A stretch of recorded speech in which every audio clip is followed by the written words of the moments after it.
Thank you for remembering. Good. Yeah, I still fear that Jerry might screw it up by reinserting Romo, especially if they lose at Pittsburgh, which has some potential. But Dak Prescott has changed my life and the Cowboys' life. And when we did the promo, obviously in the summer, didn't quite see that coming. But he has changed the culture. He has changed the way they play offense and defense because the defense has fed off him. And he has been more consistently, though subtly, dominating than Tony Romo ever dreamed of being. And I used to be a Romo fan, but I would have love-hate because, as you know, he could throw 5 touchdown passes or he could throw 5 interceptions. And he drove me beyond crazy, and Dak has only comforted me for 8 straight games because he plays consistently high-level, trustable football. So I've sort of lucked into a little bit because who saw the 4th-round kid from Mississippi State doing this.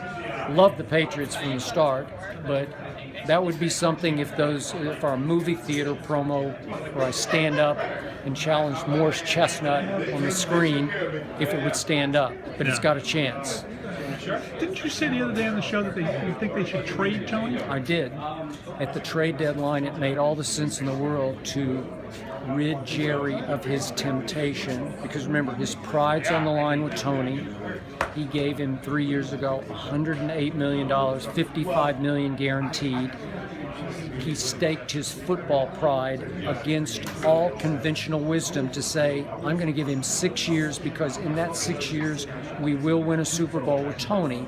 So all of a sudden Dak, in Jerry's mind, is ready to hand Tony, who knows, 7-1, 8-1, 9, whatever it might get to, and then he wants Tony to take it home to validate Jerry's giving him that contract. And he said the other day that his biggest regret in his football life would be if he didn't win a Super Bowl with Tony Romo. Well, what better opportunity than the one that could be handed to Tony now?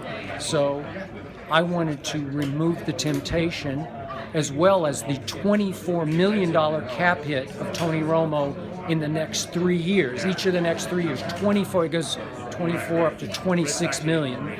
Well, you don't think, speaking of New York, that the Jets wouldn't have at least thought about it? Again, maybe you give Tony away at this point, but you also give away all that cap hit, and then you could use that available money and maybe a draft pick you'd give back for Tony or a player, I don't know, probably a draft pick. Let's say you got a 2nd-round pick. Well, why not use that to further prop up Dak as you go forward? I'm sold. I know it's only an 8-game sample size.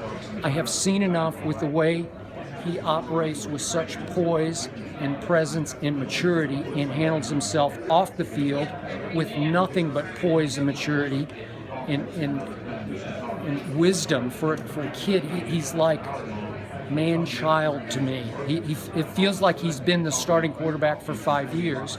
So I'm ready to cut bait with Romo because you had desperate teams like the Jets who I thought would plunge. Look, Tony Romo, we all know he can light it up. When he's on, he's really on. Wouldn't he light up the back pages? You could probably